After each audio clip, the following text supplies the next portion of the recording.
Welcome back to the Glint Standard. Today we're going to be talking about ROI in an instant results world.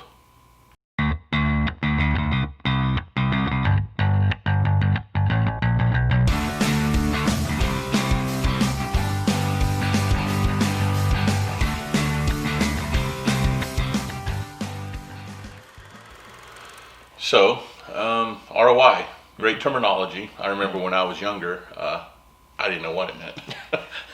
Had to figure that out, and then I finally learned what it was because I didn't touch it every day. Forgot what it was all the time. So ROI, you want to explain what that is? Yeah, so it stands for return on investment. And it's different for each industry, right? Because what you have to calculate, it's basically a calculation that we see within a lot of digital advertising. Really made it famous, but it was around before then. And I remember it. Do you remember? Yeah, we used to chisel out the results on stone tablets. Wow, you didn't have one of those. Abacus? Yeah. Yeah, but I didn't know how to use it. Oh, all right. But yeah, it's been around for a long time, right? Yep. But I think digital has really pushed that, right? Are we tracking ROI? Are we, what is the ROI? And constantly wanting to see it on reports. I think that's another place is people have become so analytical with their marketing and actual spend that they want to see it more often, right? And as we start to move into this instant result world, everybody's wanting to see ROI in an instant result. Kind of right. So we're talking monetarily, right? If I'm going to put 10 grand, 100 grand, $1 million into something, what am I getting back financially to match that? Right. Be better than that? And what other types of returns am I going to get? Type of thing? Yeah, and that's where I said it might be different, right? So for some people, it's $10,000 is put in, right? The return on investment may be one new contract that's at $40,000, right? But you also had 6 new leads that in the next 2 months you're going to turn into $40,000 contracts on top of that. And I think that's important to talk about. ROI doesn't necessarily mean it's always about money. I mean, money's a driving factor behind it, but it's not necessarily, as you said, I'm going to give you 10 grand, you're going to give me 20 grand back, so I'm going to give you money. Mm-hmm. That's nice to have, and that's what you should be shooting for. You need goals set around that, but also you have more leads. Mm-hmm. Is it setting up individuals within the company to look smarter? There's a return on investment in that too. Right. So you start to really dig into those pathways, and it does become a lot more than just money. Right, absolutely. And I think as we start to look at this very instant result type world that we live in, right, and how do we measure that? One thing that I like to first touch on, right, with it is any client that we sit down, every client that we talk to wants a return on their investment. They just do, right? Whether that's branding, social media, ad spend, all of those have a return. They're very different returns, but all of them are trying to achieve a goal. That's why you come to an advertising agency, right? You're trying to achieve something. So what I always like to do is almost like pull back the reins a little bit when a client comes in. They're like, okay, this is the ROI I want, this is what I want to achieve, and it's like, that's great, but let's foundationally sit down and go, what are we actually end goal trying to get to, and what is the time limit that we're trying to do it in, right? Because as I said, if it's $40,000 within 1 month, okay, maybe that's possible, right? If it's $120,000 within 4 months. Okay, so month 1 didn't hit, but we can grow off of that and do month 2, month 3, right? So it's a very different conversation. Now we need to build leads that we can nurture. What does a sales cycle look like for that type of industry? All those things come into a factor when you're looking at actually building out a structural foundation for ROI, right? So we're really talking about money, time, and awareness. Absolutely. Those are great foundational ways to look at ROI.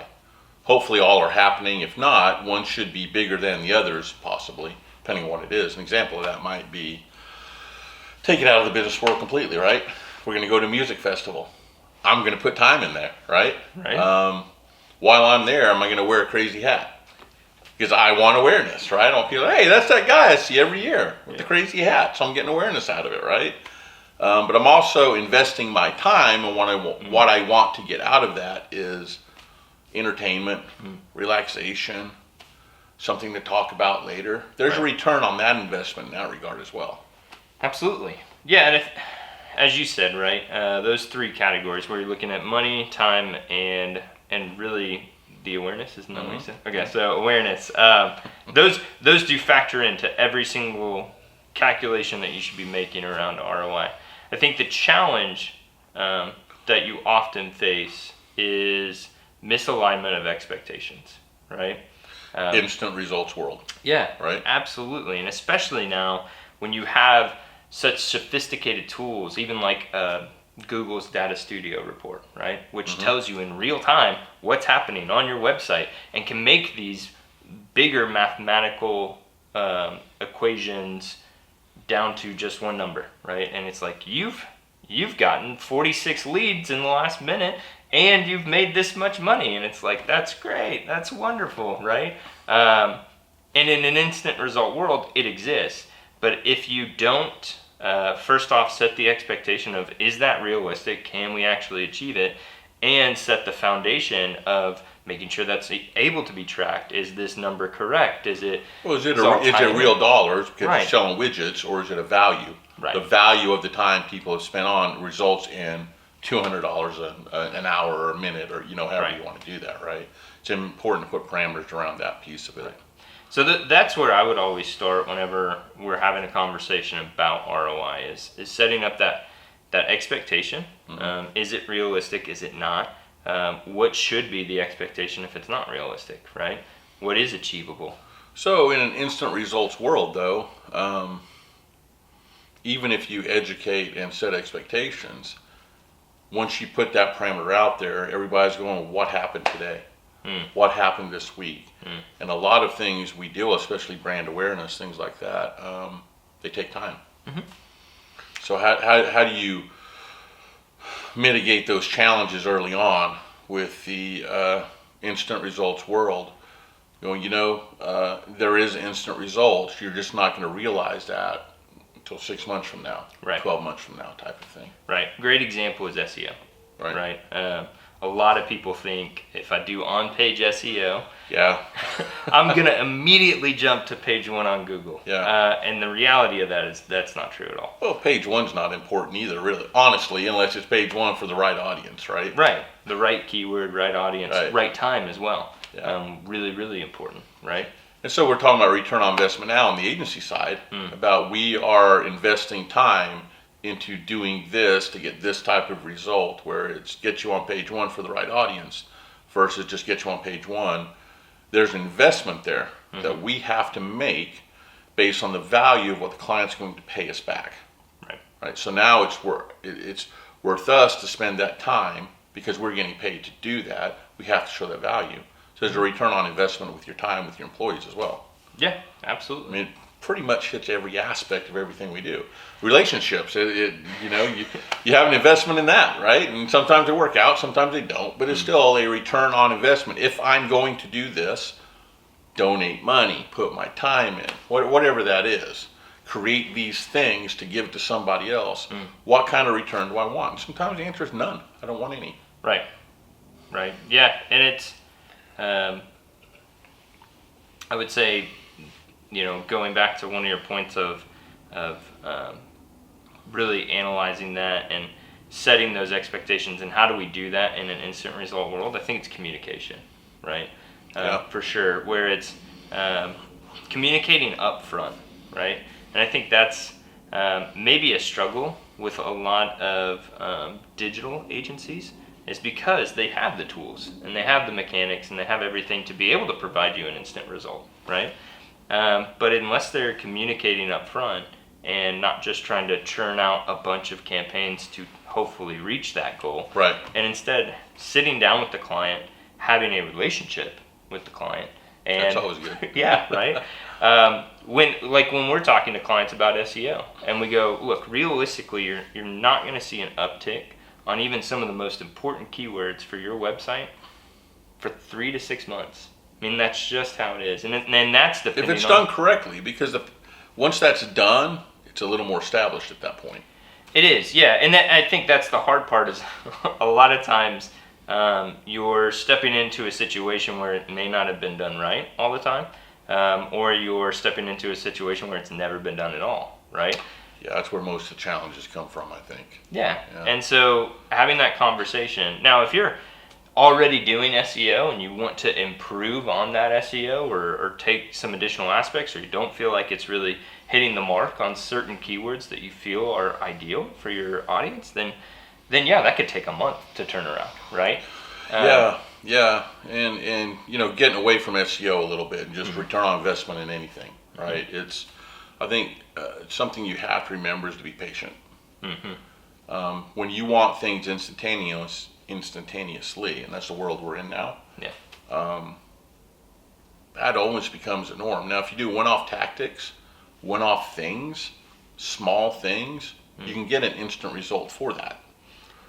Not necessarily a great return on investment, but you can get an instant result. Sometimes the investment is fine, but even then, it's going to take a little while for that to come through. Where if you'll be patient and really know this tactic are all building upon each other to have a bigger overall result, you're going to be in a better place because of it. So instant results are tough to deal with. Yeah, everybody wants instant gratification, and the reality is slow and steady still wins the race.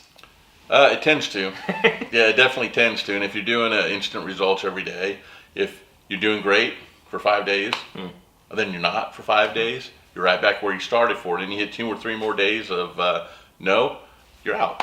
Yeah. You don't have a chance to make things happen. And instant results often come with high expectations of results as well.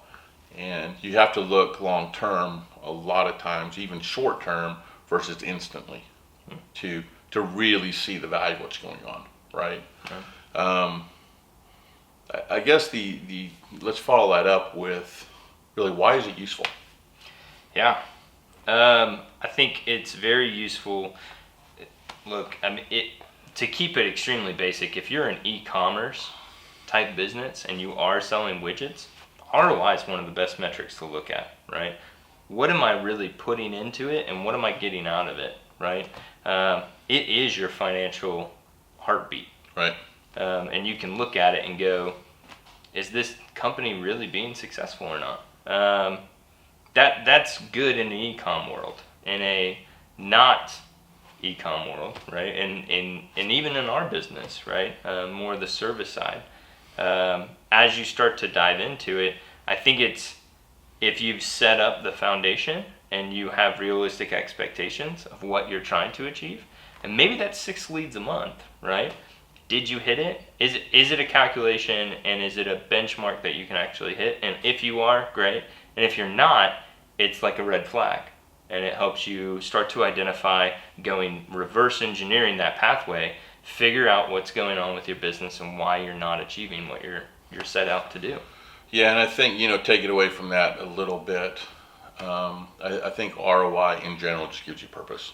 I mean, it's a basic way to say it, right? Make sure everybody is going in the same direction. That can even be for, in the past we've talked about succession plans, right?